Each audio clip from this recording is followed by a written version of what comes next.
लो जी सरोया साहब भी आ गए ने माशाअल्लाह। आओ जी। तो चाचा बूटा भी आ गया। ठीक है जी। चाचे बूटे नाल भी अज गल्लां खड़क के करनियां ने क्योंकि पुरानियां रहिंदियां सन। ठीक है चाचा बूटिया, उत्थे असीं तैनूं देखदे सी ते असीं कहंदे सी भी कोई टाइम आउणा ही है ना। तो बजुर्ग भी कोले बैठे ने, अज बजुर्गों को थोड़ा जिहा मुताद भी रहना कि कोई गल इंज ना होवे। सरोया साहब सानू यह गल दसो बई ये सारे मामलात जिहड़े ने अल्लाह ताला दियां बड़ियां खास रहमतां ने कि अज असी देखो इन्नी धुंध दे विच यकीन करो मिलना लाजमी सी, तुहाडे नाल वादा सी और बड़ी मुहब्बत सी, बड़ी खिच सी कि अस 12 दरी दे विच बह के ना ते सरोया साहब नाल जिथे इन्नी दुनिया, जिथे इन्ने लोग इंडिया, कैनेडा, अमरीका कितों कितों आण के ते इस 12 दरी का एक नां सी। ठीक है। तो अज अल्लाह ताला ने जनाब मेरे इत्थे सानू तुहाडे कोल लैंदा है, नाल ये होका पे है तो होके दे नाल इस होके दी एक अपनी दख है और इस होके दी एक अपनी पछाण है। बड़ी दूरों लोग इहनूं पछाणदे ने। ठीक है। तो राह च बड़ियां मुश्किलां आईयां ने सानू ना लंघण विच बड़ा मुसीबत सी कि राह दे विच रोड तो धुंध की वजह नाल मोटरवे बंद सी ते बड़ी मुश्किल नाल असीं यकीन करो आए जे। तो राह दे विच बिल्कुल गड्डी टुरदी ही नहीं सी। थोड़ी थोड़ी जिहड़ी है ना अगां गड्डी टुरनी है उस तो बाद फिर रोक लैंदे सी, फिर टुरदी सी। फिर यानी ये तुहानूं इस वास्ते दस रहा कि राह दियां जिहड़ियां मामलात सी वो बड़े बड़े मुश्किल सी। मैनूं इस तरह लग रहा सी कि असीं वापस टुर जाणे भी। सुबह 3 बजे ते असीं टुरे हाँ तो हुण 1 पिया वजदा सी। ते इन्ना सफ़र तो फैसलाबाद का नहीं सी है भी समुंदरी का जिन्ना सानू टाइम लग गया सिर्फ इस वजह नाल कि धुंध की वजह नाल। ठीक है ना।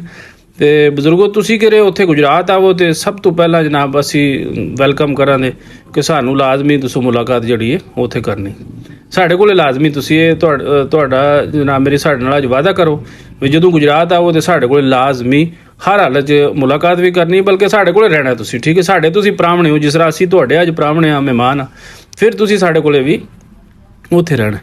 तो इंशाअल्लाह जनाब मेरी इस पंजाब नूं साडी ये कोशिश है माँ बोली ज़बान पंजाब दी जिहड़ी है ना सखाफत और पंजाब दे जिहड़े लोग ने। चाचा बूटिया कोई गलबात सुना तूं भी कि इनू जिहड़ा ना लाजमी असीं बाहर रखना है क्योंकि जूं जूं असीं पढ़ लिख रहे हैं तो सब तो पहला जिहड़ा ना असीं यह काम छड्डने पे।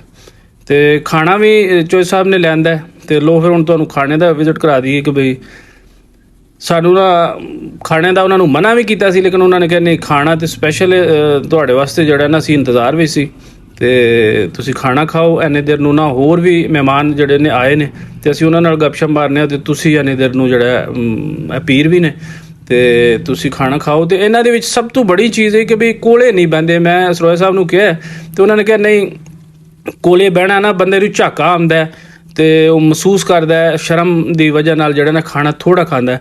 तो इस वास्ते मेहमानों के कोले असीं नहीं बहिंदे। तुसीं आराम सुकून नाल ईजी होकर खाना खाओ तो फिर बाहर 12 दरी च आ जाओ, फिर असीं जनाब मेरी गपशप मारने। तो पीर साहब दस्यो किन्ना कर खाना क्योंकि तुसीं भुखे हो कल दे हैं जी। तो दसना लाजमी है। तुसीं ऐ ना होवे कि वध पवा के फिर पिछू खाण वाला कोई नहीं जे जिस तरह का तुसीं कहंदे हो। बोटियां तुसीं अगे ही नहीं खांदे है भी तुहानूं मना है डॉक्टर ने जिहड़ा डॉक्टर जिन्ने भी हैं उन्होंने समझ लो भी अल्लाह ताला की तरफों जिहड़ा वो बोटियां नहीं तुसीं खा सकदे। तुसीं सिर्फ चावल खाओ उत्ते रायता पा लो तो बस ठीक है। उत्तों फिर जिहड़ा ना स्प्रैड का 1 गिलास सट्टो तुहाडे वास्ते काफ़ी। और ज़्यादा तुसीं सफ़र विच खाना खांदे भी नहीं क्योंकि फिर बाद च तुहाडे वास्ते मसला बन जाएगा। ठीक है जी। कैमरामैन साहब इधर ज़रा इस पासे और सारियां चीज़ां दिखा दिओ ताकि साडे देखण वाले साडे मुहब्बत करन वाले जिहड़े लोग सरोया साहब कोले जनाब जदों भी आवना तुसीं ते बेफिक्र बेझिझक इत्थे समझ लो लंगर चलदा रहिंदा क्योंकि कोई ना कोई जी आंदा रहिंदा और मुहब्बत वास्ते खलूस जिहड़ा ना इन्हां दा खानदानी लोकां दी ये पछाण हुंदी है।